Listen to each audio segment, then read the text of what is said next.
Olá, pessoal, tudo bem? Aqui quem fala é a Karina Claro, trazendo mais um vídeo. Eu já quero introduzir, o tema aqui com vocês, que estaremos falando sobre criptoeconomia, sobre a ótica do pós-capitalismo. E ainda mais, fazendo exercício de pensamento do porquê ainda a gente consegue ser pioneiro nessa parada. E assim, eu acho que o penúltimo vídeo mais antigo do canal, pós-capitalismo, foi o primeiro vídeo, já teve vários comentários, assim, praticamente. E aí, um cara me chamou muita atenção porque ele falou sobre criptoeconomia, né? Eu falei, fale mais sobre. Ele não falou muito sobre, mas eu fui pesquisar. E eu acho extremamente interessante pautar esse assunto, uma vez que o Bitcoin caindo, e principalmente, se eu estar falando isso, que é possível, tendo em vista ainda o cenário atual brasileiro da crise bancária, pois é, falar que isso é possível. Então, assim, eu convido vocês a assistirem o restante do vídeo. Vamos falar, primeiramente, sobre a minha ótica, né, senhores? Não estaria eu falando aqui se não fosse sob a ótica de eu, como pré-candidata, né, a deputada federal, né, senhores? O meu plano, ele será pautado inicialmente, sobretudo, revisão constitucional. Por quê? Porque, cara, não tem como mudar o Brasil hoje da forma que como tá estipulado com o sonho da galera lá de 88. A Constituição é uma coisa, assim, totalmente absurda, sendo literalmente a penúltima não, né, na verdade é a segunda, né, maior Constituição, né, no país aí que temos analfabetos funcionais e analfabetos mesmo, e enfim, não vou tratar muito sobre os motivos, mas eu vou patar aqui, né, esse exercício de criptoeconomia aqui no Brasil sob a ótica da revisão constitucional. Então a gente teria aqui, exatamente, nova Assembleia Constituinte, vamos mudar as regras do jogo, beleza? Vamos pautar nesse cenário? Então, só que fazendo esse exercício, centralizando na economia, focado na moeda oficial, que ou seja, né, falando nesse próprio tema, numa criptomoeda, e a gente vai fazer esse exercício principalmente com as ferramentas que nós temos, ok?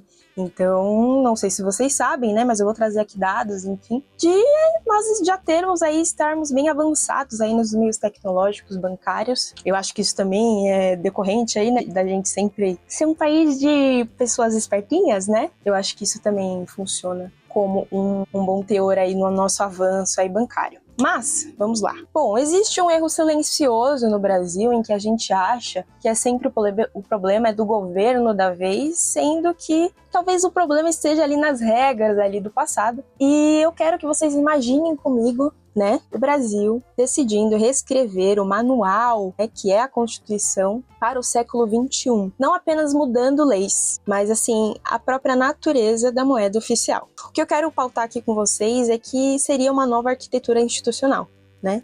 A mudança justamente desse manual. Ele deixaria de ser apenas real, né, papel, e estaria realmente a ser inteligente no sentido de estar lastreado a algo de valor, né? Não sei se vocês estão muito familiarizados, né, enfim, com as próprias questões das corridas bancárias e a própria questão da queda aí do dólar, etc, porque digamos que no passado o dinheiro ele era lastreado em ouro e hoje digamos que o valor está aqui na nossa cabeça. Então, a gente pautaria exatamente essa moeda como algo real, né? E quando a gente fala sobre exemplo brasileiro, estamos falando sobre o Drex, que é a moeda digital do Banco do Brasil, né? Que ainda em fase de testes, né, senhores? Que diferente das criptomoedas comuns, é o Banco Central exatamente que tem a cautela ali desses ativos. E não seria, de certa forma, arriscado, não regulado, assim como temos ali nas criptomoedas, então é isso que eu quero que vocês peguem de parâmetro, né? E tendo exatamente o real ali em formato digital,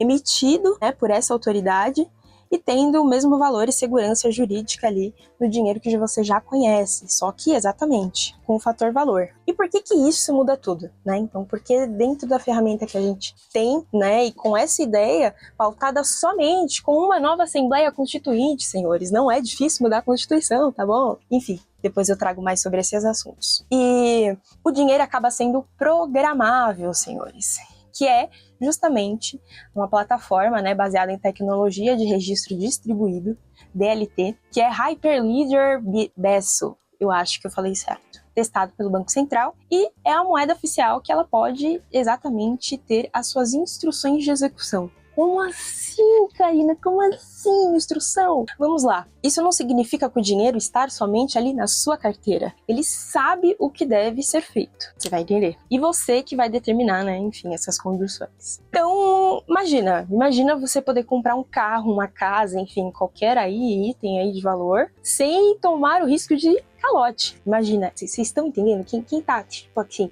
tá entendendo o comportamento brasileiro e pensar isso aqui distribuída é uma mudança de comportamento, senhor, mudança de comportamento. E quem sabe, sabe. Mas enfim. E você não vai ter o medo, enfim, de entregar aquele dinheiro e não receber o seu bem. Então é justamente um dinheiro programável, um dinheiro inteligente, um dinheiro que nós temos condições de ser feitos ainda mais porque estamos ali, novamente, com o projeto em testes do Banco Central. E na plataforma do Drex, esses negócios eles acontecem através do Smart Contracts, que é os contratos inteligentes, que, vamos falar aqui um exemplo, a entrega de um título público ou de um bem tokenizado, então ele tem o seu determinado, enfim, código, que ele é o seu valor, acontece ele de forma simultânea ao pagamento. É o que o Banco Central chama de liquidação atômica, ou os dois lados da transação se confirmam juntos, ou nada acontece, e o pagamento só é liberado se a entrega for comprovada pelo código. Entendeu? Então você tem que instalar. Isso, né, justamente, vai reduzir drasticamente. Então, imaginem aí a mudança estrutural, senhores. Isso reduz drasticamente o custo de transação, que hoje você paga, sei lá, taxa de cartório, intermediário financeiro, garantias de risco, então os seguros, né? Com essa tokenização, a riqueza ela não precisa passar por esses intermediários gigantes, entendeu? Então vocês estão pegando a magia disso. E isso, né, representa esses ativos reais, como uma fração ali, né, dessa propriedade, enfim, nota fiscal, enfim, lastreado a isso. E permite, né, justamente por essa tecnologia que independente de onde você esteja, se você esteja exatamente na produção rural, se você esteja no campo, na cidade, assim, isso vai ser acessado diretamente e é menos pedágio, mais autonomia e o Brasil realmente funcionando para quem produz. Só que, senhores, você pensa, oh meu Deus, como assim? Ela vai roubar meus dados? É aí que você se engana. Que o dinheiro ele é digital e programável. O Estado, ele vai vigiar cada coisa que eu compro, cada coisa que eu faço. É aí que vocês se enganam, meus senhores. A resposta é não. O desafio técnico do Banco Central é o chamado trilema: privacidade, programabilidade e descentralização. Então ele vai focar justamente em garantir que o sistema ele seja seguro sem ser invasivo. Então, tecnologias como a prova de conhecimento zero, ZKP, está sendo testada. E ela vai permitir exatamente que você prove que você tem aquele saldo necessário para essa operação, né? Sem revelar quem você é, quanto que você tem no total ou qual o seu histórico de consumo. Então é um novo pacto, né, entre a liberdade individual e essa segurança jurídica. E esse sistema, ele vai garantir a validade da transação e a prevenção a ilícitos, né, senhores, por conta, enfim, de lavagem de dinheiro e etc., mas ainda respeitando o sigilo bancário, LGPD, enfim, supondo que a Constituição ainda abarque ali o LGPD, né, nesse exemplo aqui para vocês. Vamos pegar que o objetivo final, ele não é apenas a tecnologia pela tecnologia. Não é só para implantar e ser mais um sistema do governo, sem exatamente planejamento a longo prazo. O que eu estou tentando trazer para vocês é que uma mudança, então eu estou falando revisão constitucional, a gente consegue justamente trazer das ferramentas que nós já temos para um novo modelo de economia e inovar ali, ó, por completo, amigos. Exatamente trazer essa inclusão financeira. Trazendo, né, esse Drex, esse sistema de pessoas de baixa renda, pequenas empresas, né, que acabam sendo excluídas do mercado por causa de altos custos. Então, como eu falei, desses intermediários e etc. Com o custo de gestão reduzido, o crédito vai ficar mais barato e os investimentos se tornarão mais acessíveis. Ou seja, mudança de comportamento, mudança estrutural. Falando, né, justamente em transformar esses ativos que hoje estão parados, né, sem essa garantia líquida, né? Então, como a gente pode ver com os casos também bancários, conseguem ainda garantir empréstimos mais justos, né? Democratizar e dar esse acesso digital. Porque como assim empréstimos mais justos? Porque às vezes, né, como o banco ele ganha ali no spread, que é exatamente emprestando dinheiro com taxas aqui pra galera que precisa, enquanto a outra pessoa investe, que aqui tem dinheiro, né,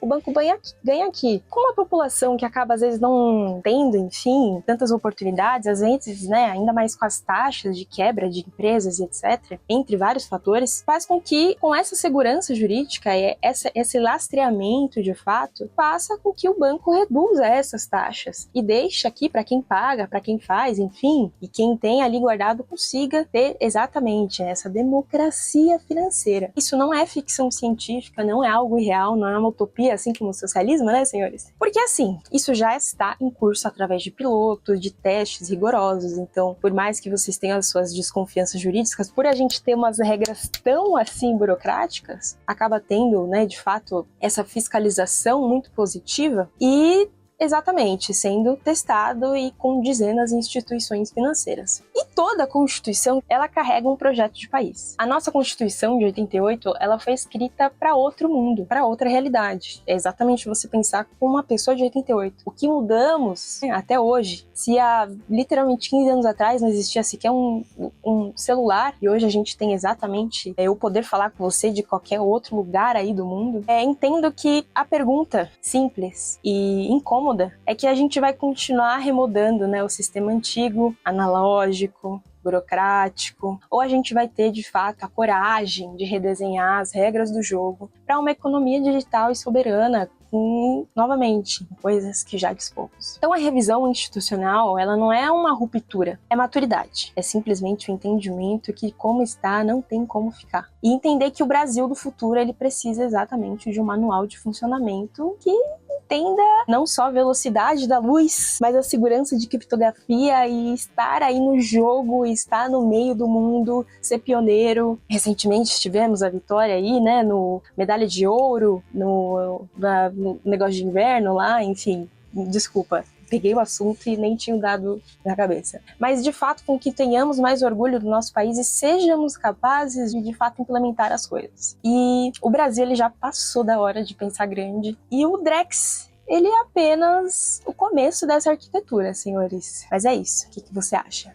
Se inscreve no canal, me siga na rede social, a Karina Claro, no Instagram. E é isso. Beijo. Tchau.